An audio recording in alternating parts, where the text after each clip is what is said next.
The views expressed in this interview are those of the individuals and do not reflect the official policy or position of the U.S. government, the Department of Defense, the U.S. Navy, or the Naval Postgraduate School.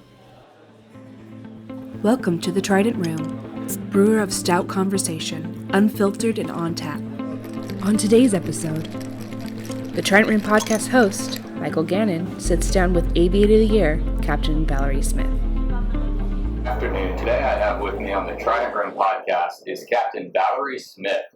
She is the first female Aviator of the Year, has been in the Marine Corps for a number of years, deployed multiple times to the South Pacific and Indo-Pacific region. She can speak on great power competition and fly in some of the heavy lift helicopters we have within the Marine Corps fleet.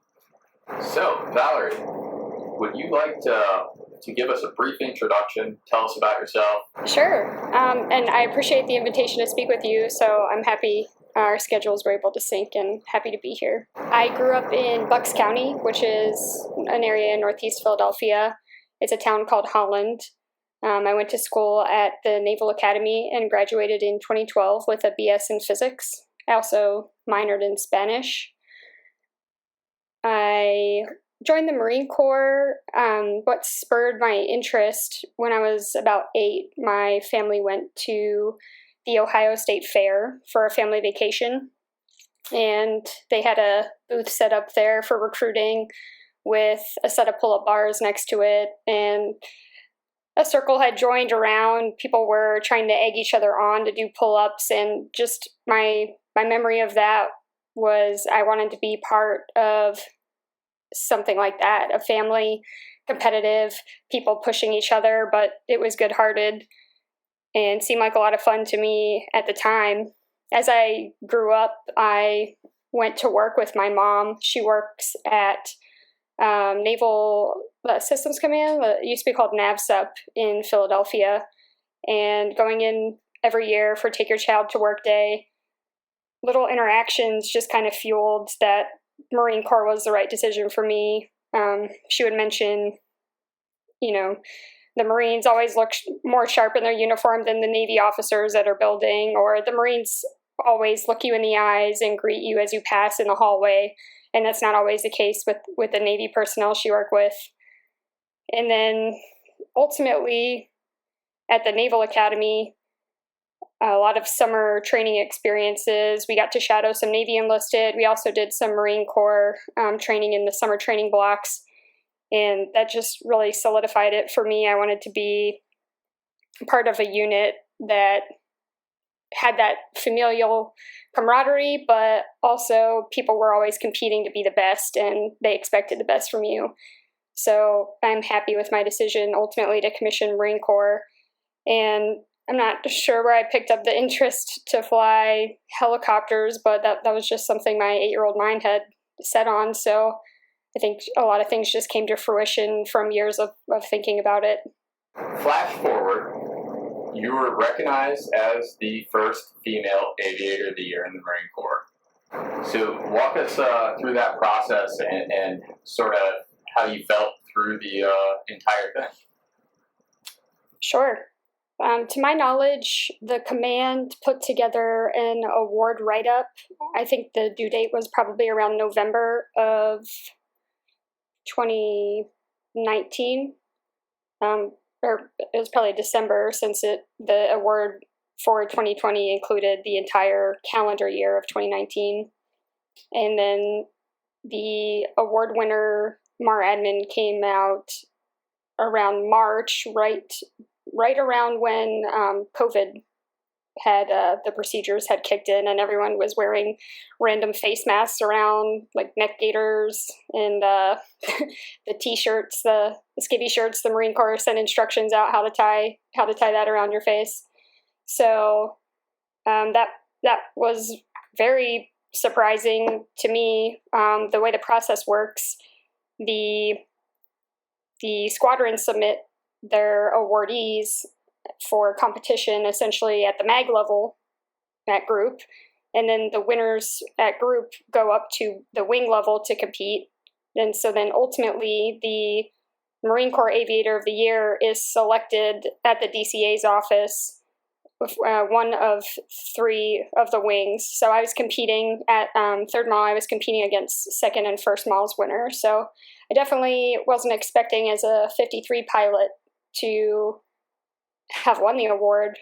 But I am very proud to be recognized for that. And I'm looking forward to the future when a woman winning this award is just the norm and doesn't have to be some celebrated first kind of event. And I also think the award itself is misleading because the title of the award is recognizing an individual, but ultimately there's no way I could have won that award by myself without the guidance of my leadership or my peers, or the hard work of the Marines. So I really feel it's just truly a testament to the level my unit was operating at the time. That's a really good point, Valerie. And for those who don't know, DCA is Deputy Commandant Aviation for the Marine Corps. Just so we don't confuse anybody with the military acronym soup that is our lives. But yeah, because I believe in the aviation, you guys have within the training system, you have like basically trained flight crew. Like the crew is associated and they have to go through certain qualifications together in order to work together on a specific platform with a pilot. Am I understanding that process? Sure. In the 53 community, we fly with an air crew, so it's definitely not a solo event because there's at a minimum at any given time 2 pilots and 2 crew in the back for any event greater than just, an area familiarization flight. So everyone does contribute to the whole crew at the time's learning process. And I think that's a good thing to note. You can sometimes see different communities have different personalities, and I like to think it's just a result of who you have to rely on. The jet guys or some of the skid guys, they only have themselves and they have to be on point, whereas in the 53 community, and I'm sure also Ospreys or a similar airframe with the crew, we really harp on crew resource management and including everybody. And I just think that kind of shows sometimes in the personality or way we approach each other, because the enlisted that fly with you need to be comfortable bringing things up to you, especially if it was, involving an emergency situation or something. And same goes for the pilots. A brand new first lieutenant in the squadron needs to be comfortable telling the lieutenant colonel CEO something without that fear of the boundaries that are associated with rank. And speaking of COs and experiences and things like that, let's flash backwards a little bit and go to your first duty station. Where was it? What did you do? And how that sort of eased you into becoming the aviator of the year? How did it set you up for that? How was that year special, or just the right moment of serendipity and timing and opportunity and luck combined for you? Well, my first, we call them fleet tours, is when you finally make it to a squadron outside of a training squadron like flight school or our fleet replacement squadron. So my first fleet tour was with HMH 465. They're called the Warhorse, and they're out of Marine Corps Air Station Miramar, which is in San Diego, California. So that's where I had my first tour flying the CH-53 Echo. I did, like you mentioned, 2 deployments with UDP, which is the Unit Deployment Program, to Okinawa, Japan. The first deployment I had with them was fall to spring in 16 to 17, and then the second in 18 and 19. And I think that second year I was kind of set up there for success. So the first deployment was, unfortunately, a majority of the exercises in the Pacific were canceled during that first deployment. Trump had just been elected, and the majority of our exercises were going to be in the Philippines, and President Duarte didn't support our newly elected president as much as our previous. So the only exercise we really did was a CO-led exercise that went to a tiny island called Ieshima. And we pretty much camped out for 2 weeks in the range area, practicing expeditionary planning. So that was the extent, or what I felt was the extent of my contributions for that first deployment, aside from continuing to progress training at our home station at Okinawa on Futema. But the second deployment, the CO I had at that time, was in favor of a more decentralized command, more so than I've ever seen in a squadron.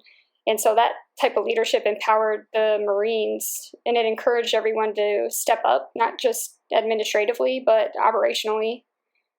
For example, that CO signed off on allowing myself and the other company grade WTI at the time to plan, brief the first small CG, and conduct the first ever lift of the AH-1 Zulu Viper airframe. It had broken down in the range on a small island that's off the coast of Okinawa, and they don't have docks, so there's no boat access to the island. So essentially we needed to break down the aircraft and lift it back to the main portion of Okinawa so that they could conduct maintenance on it so it could get airborne again. The same company grade pilot and I were also involved in planning the execution of the first ever forward arming and refueling, that's FARP, for refueling points, operations of the F-35B, the Lightning II, in the Pacific Theater.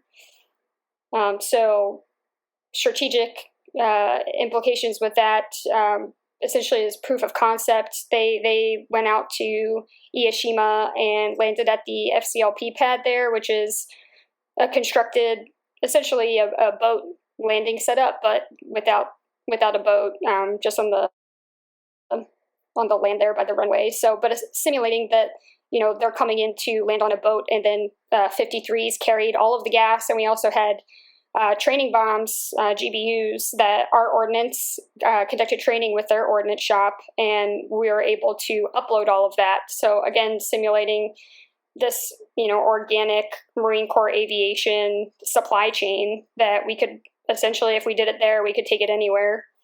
So that was pretty cool to be involved in and watch that planning process unfold. There were field grade WTIs in the squadron, to include my CO at the time, who could have been scheduled to fly or brief for any of those events, but the CO allowed more junior pilots to have those opportunities, and we were able to gain so much experience from working through those processes for planning, briefing, and executing. And I think that just ultimately led us all to grow way more than we could have in the past. Yeah, that makes absolute sense, and it boils down to timing. Had not those things occurred, and unfortunately one of those is, you know, had not that airframe broken down, nobody would have been able to perform the first lift of that airframe. So it's unfortunate that it broke, but it was fortunate for you because you got to do something that would otherwise never occur. Because why would we ever dismantle an airframe just to pick it up and move it? I would support that, though, if anyone wanted to do it. There's got to be cheaper stuff for us to break and for you to pick up and fly around. Humvees are definitely cheaper, and you know, they break all the time. Actually, it's like common. Readiness on a Humvee is a different argument for a different day.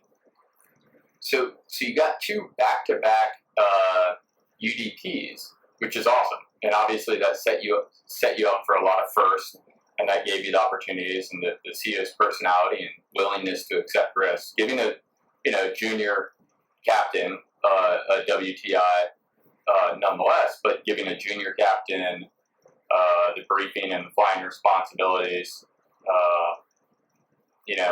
for such a high visibility event when you have field grades that you have the experience and everything, and the likelihood of anything happening is arguably reduced through their experience. That's some serious risk taking for the CO, and that's notable to say the least. Now, speaking of risk taking and what COs are allowed or willing to accept in risk when they're talking about deciding who goes, who stays, and what opportunities are afforded them. Do you have any experience with a Marine Expeditionary Unit, a MU? Did you get passed over for one, or did your timing not align to get out on a boat and float around? So a MU would be another deployment option I could have had from the West Coast. When I checked into my squadron, at the time, the CO told myself and the other female, who was my peer checking in at the time, that he planned to send 2 female pilots on the next MU that was going to CHOP. CHOP is Change of Operational Command. He said he was going to choose one from our peer group and one of the 2 more senior females. That way the women could pair up on the boat and we wouldn't be by ourselves. When the personnel list essentially came out months later, and to my understanding, the choosing of who goes on those deployments are largely a result of all the senior officers getting in a room and going person by person, talking strengths, weaknesses, where they're projecting, and essentially how comfortable they would feel sending that person to be the signer for the aircraft or the aircraft commander on the boat, because that's ultimately the goal, is people going as co-pilots gain hours experience, and then they're able to sign as the aircraft commander. When that list came out, none of the females were on the list for the MU, so we were all surprised just based off of what the CO had told us on check-in. But I guess it boiled down to the senior officers didn't feel either of the 2 senior female pilots were ready for that kind of deployment. So then as a result, neither I or my other female peer would be considered to go as a lone female on the boat. And at the time, I felt that I was missing out on a career opportunity, because that could have ultimately made me more competitive against my counterparts who would have done just a UDP or no deployment at all. For some people, unfortunately, they don't get an opportunity to deploy.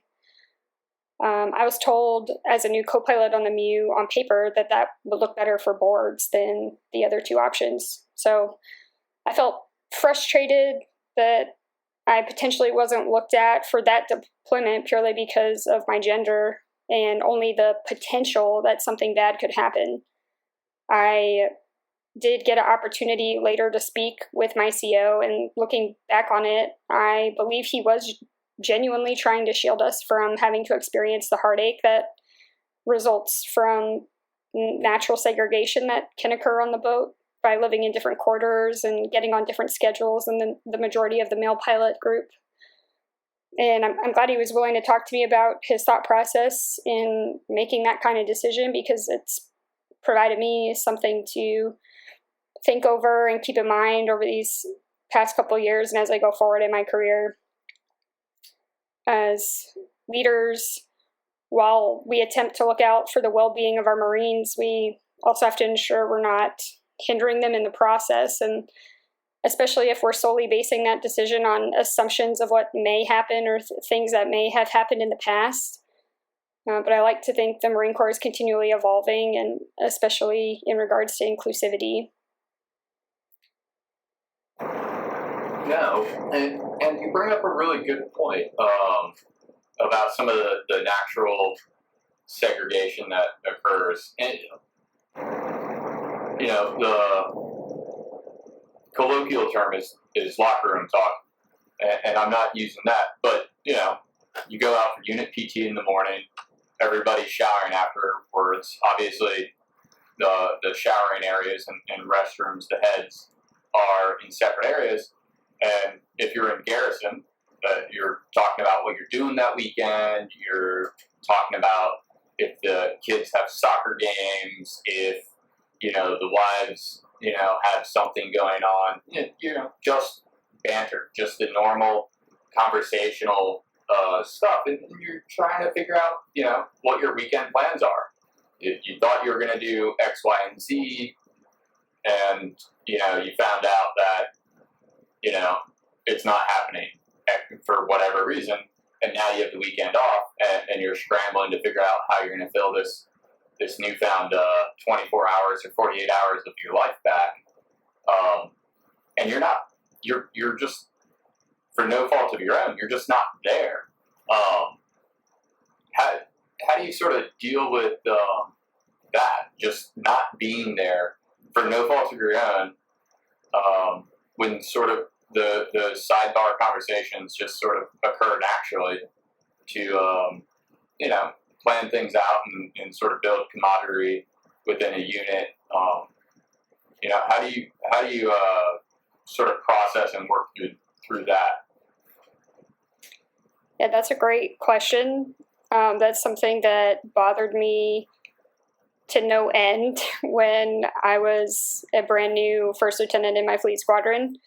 And there's definitely a time and place to inviting yourself to things in an appropriate manner. But my advice would be just to not take those kind of things so personally. I've learned that from experience. The natural segregation that occurs, like you said, it can be also regardless of gender.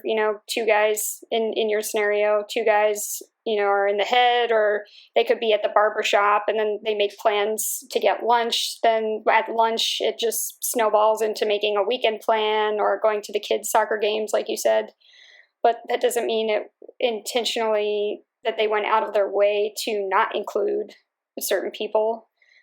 And conversely, I think there can also be a benefit in looking at the flip side of that. If you're a person that's always trying to get out of work as soon as, the clock hits, 1700, or you're always making plans on your own or logging the minimum time that's required in the office, and you're probably missing out on that opportunity to bond with your Marines, because it really is required to be able to anticipate how people are going to react, know their personalities, or, a little bit behind their thought process, to actually have a well-oiled machine, especially when you're going to deploy together.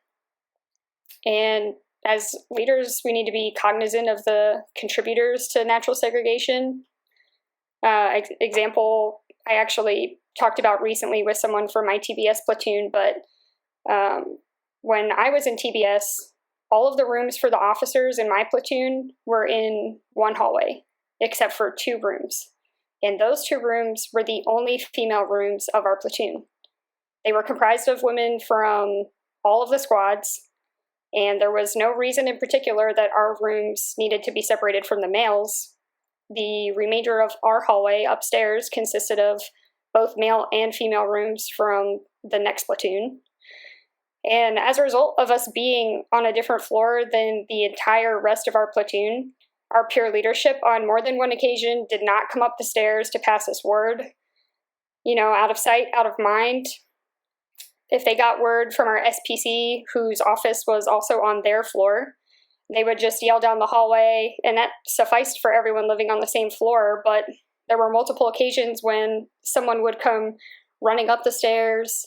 You could hear them out of breath, kind of an afterthought, knock on our doors, yelling, "Hurry up, come down and form with the platoon." And so by the time we'd get downstairs and outside, all the males were already formed up, and we'd ultimately earn a scolding from our SPC on tardiness or being slow.